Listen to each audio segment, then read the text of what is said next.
ఓట్లు వేసారనుకోవడం అది కాదు. నేను ప్రజలకు కూడా చెప్తున్నా, డబ్బులు ఇచ్చి ఆశపడకుండా మంచి నాయకుని ఎన్నుకోండి. మీకోసం ఊరి కోసం కష్టపడిన నాయకుని ఎన్నుకోండి. డబ్బులు ఇస్తే ఎంత ఇస్తారు? మా అంటే 2,000 ఇస్తారు, 5,000 ఇస్తారు. ఆ డబ్బులతో మనం ఎన్నాలంటే కొనసాగిస్తాం, అది కాదు.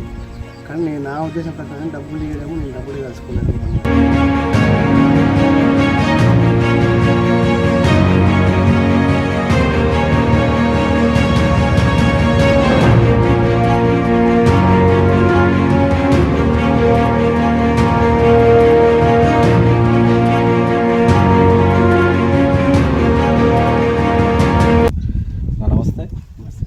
చెప్పండి, మీది ప్రాపర్ ఇక్కడేనా? సొంతం ఇక్కడే, శ్రీపూర్ మా విలేజ్. మేము చిన్నప్పటి నుంచి కూడా ఇక్కడే ఉన్నాము. ఇక ఐటీఐ వరకు.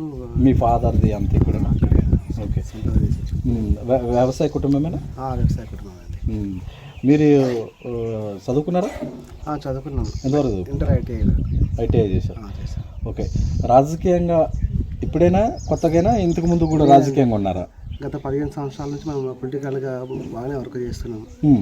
అంటే అన్ని విధాల, అంటే ఫస్ట్లో మేము ఉండేది బీజేపీలో ఉండేది. ఓకే. ఇంకా కొన్ని అంటే వ్యక్తిగత కారణాల వల్ల నేను ఇంతకుముందు జనం సాక్షి రిపోర్టర్ చేసిన. ఇది జనం సాక్షి. ఓకే. ఇప్పుడు మనకు లేటెస్ట్గా ఏమైందంటే, కొత్త గవర్నమెంట్ కాంగ్రెస్ గవర్నమెంట్ ఏదైతే ఉందో, ఈ ఇద్దరు పిల్లల ఆంక్షలు ఎత్తివేయడం వల్ల మనకు అవకాశం వచ్చింది. నాకు 3 కూతుర్లు, 1 అబ్బాయి. ఓకే. అట్లా అవకాశం వచ్చింది కాబట్టి, ఎస్సీ జనరల్ వచ్చింది కాబట్టి చేద్దామన్న ఉద్దేశంతో, ఇంకా ఇంతకుముందు మనం చాలా కష్టపడకు ప్రజలకు అనుకూలంగా సానుకూలంగా వ్యవహరించినాం. ఓకే. దాంతోపాటు ఏంటంటే, ఇప్పుడు అవకాశం వచ్చినప్పుడు చేస్తే సర్పంచ్ అభ్యర్థి ఇంకా ఎక్కువ చేయగలము అన్న ఉద్దేశం కోసం మనం ఈసారి బీఆర్ఎస్ పార్టీలోకి చేరి ప్రజల మనాల కోసం అని, ప్రజల ఓట్ల కోసం అని ప్రయత్నం చేస్తున్నాం. ఓకే. ఇందులో భాగంగా గ్రామస్తులు కూడా సహకరిస్తారు.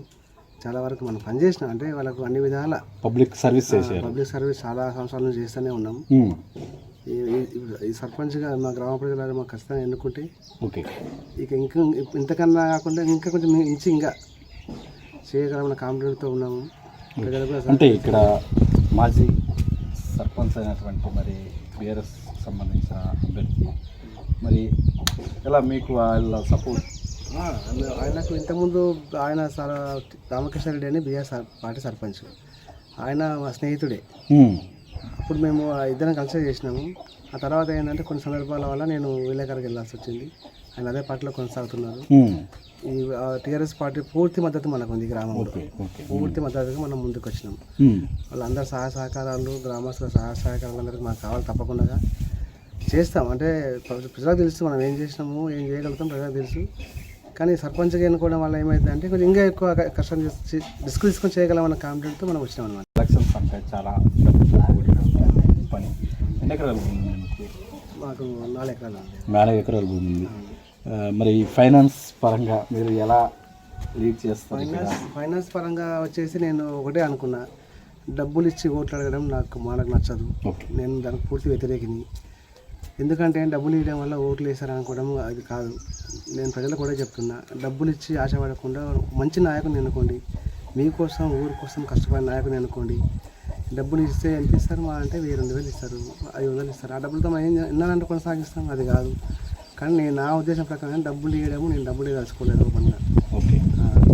చేయగలరు అన్నటువంటి వ్యక్తులకి పట్టం కట్టమని చెప్తున్నాం. ఓటుకు నోటు ప్రాధాన్యత లేదు, అసలు లేదు సార్. ఓకే.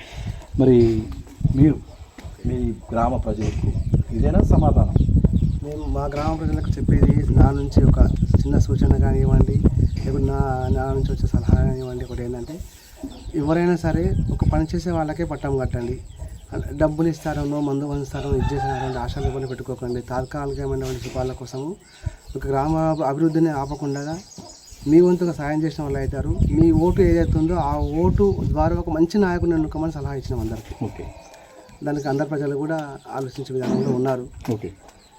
మనకు ప్రజలతో నుంచి పూర్తి సానుకూలత ఉంది. ఓకే. ఇక్కడ మీరు ఎలాగో జర్నలిస్ట్గా కూడా పనిచేశారు, మంచి సమాజంలో అవగాహన ఉంటుంది. ఇక్కడ మీ గ్రామానికి సంబంధించి ఇక్కడ ఎలాంటి సమస్యలు ఉన్నాయి? మొదటగా మీరు ఒకవేళ సర్పంచ్ అభ్యర్థిగా గెలిచినట్లయితే ఎలాంటి సమస్యల మీద మీరు ఇక్కడ పోరాటం చేస్తారు? సార్, బాగా మంచి క్వశ్చన్ ఇది. నేను మీ ద్వారా మా గ్రామానికి చేసే మొదటి పని ఏంటంటే, వర్షం పడుతున్నప్పుడు పాఠశాల విద్యార్థులు ప్రైవేట్ పాఠశాలకు వెళ్ళాలనుకున్నా ఈ రోడ్డు బస్ స్టాండ్ అనేది లేదు. మాకు మా ఊరు మధ్యలో ఆఫీస్కి ముంగట ఒక మినిమం 1 ఎకరా 2 దగ్గర స్థలం ఉంది. ప్రధానంగా ఆ స్థలాన్ని అందరితో చర్చించి గ్రామస్తులు కూర్చొని పెట్టుకొని ఇంకా అవసరమైతే ఏమంటారు మున్సిపల్ దృష్టికి తీసుకెళ్ళి కూడా ఆ ప్రాంతాన్ని ఏదైతే ఉందో మొట్టమొదటి కార్యక్రమానిగా బస్ స్టాండ్ ఏర్పాటు చేసుకునే దిశగా నేను ప్రయత్నిద్దాం అనుకున్నా. ఇంకా చిన్న చిన్న కార్యక్రమాలు అంటే ఊర్లో డ్రైనేజ్ ఆగా లీక్లు ఉన్నాయి, కొన్ని ఇంకా రోడ్లు ఉన్నాయి. ఇది మన గవర్నమెంట్ బట్టి మనం నడుచుకోవాల్సి వస్తుంది. ఓకే. ఇది చిన్నపిల్లలు నేను వర్షాకాలం చూసిన చాలా వరకు తడిసేవాళ్ళు. బస్సు లేట్ సాయంత్రం రాకపోవడం, లేకపోతే వచ్చినా దింపినప్పుడు కూడా తల్లిదండ్రులు అందుబాటులో లేకపోవడం. వ్యవసాయ కుటుంబాలు కాబట్టి, కూలి కుటుంబాలు కాబట్టి జరిగేది. మొట్టమొదటగా నేను మా ఊర్లో బస్ స్టాండ్ కోసమే ప్రయత్నం చేద్దాం అనుకుంటున్నా. ప్రజలతో చర్చించి అదిగా మనకు అందరూ సహకరించిన మా సర్పంచ్గా గెలిపిస్తే తప్పనిసరిగా అందరి సలహా సూచన మేరకు నా ఊరు మధ్యలో బస్ స్టాండ్ ప్రారంభం చేద్దాం అనుకున్నాం. ఓకే. ఈ విషయం ఒకటి ఏంటంటే చాలా వరకు చిన్న చిన్న డ్రైనేజ్ కార్యక్రమాలు అవి కొంత ఊర్లోకి ప్రచారానికి వెళ్తే అంటున్నారు మాకు బాత్రూమ్ ఇస్తామని చెప్పి ఇవ్వలేదు, ఇంకా మాకు ఇల్లు శాంక్షన్ కాదు, ఇందిరామ ఇల్లు అంటే మేము అన్నాం. ఇంతకుముందు మనం లేం కదా, మనకు విషయాలు తెలియదు. తెలిసినప్పటికీ ఏం చేయని పరిస్థితుల్లో మనం ఉన్నాం. అంటే ఒక లీడర్గా చెప్పగలం, ఒక విలేకరుగా చెప్పగలం, కానీ మరి సర్పంచ్ అనేది మన సేపు వస్తే అన్ని విధాలు చూసుకోగలం. అంటే ప్రజల్లో ఊర్లోకి వెళ్ళి ప్రచారం చేయడం వల్ల ఏమవుతుందంటే వాళ్ళ సమస్యలు ఇంకా తెలుస్తాయి. ఇప్పుడు ఎలాగో మీరు ఇక్కడ నుంచి బీఆర్ఎస్ మరి పార్టీకి ఇక్కడ గిఫ్ట్గా ఇవ్వబోతున్నారు? తప్పకుండా సార్, 100% బీఆర్ఎస్ పార్టీ నుంచి మనం తప్పనిసరిగా మా ప్రజల సలహా మేరకు సూచన మేరకు మేము నడుచుకుంటామన్న నమ్మకం ప్రజలకు ఉంది, చేయగలమన్నటువంటి ఆలోచన వాళ్ళకు ఉంది. తప్పకుండా ప్రజలందరూ గ్రామ ప్రజలు గెలిపించి మా పార్టీకి మంచి ఒక శ్రీపురం నుంచి మా గ్రామం నుంచి కూడా మంచి గిఫ్ట్ ఇవ్వబోతున్నామని తెలియజేస్తున్నాం.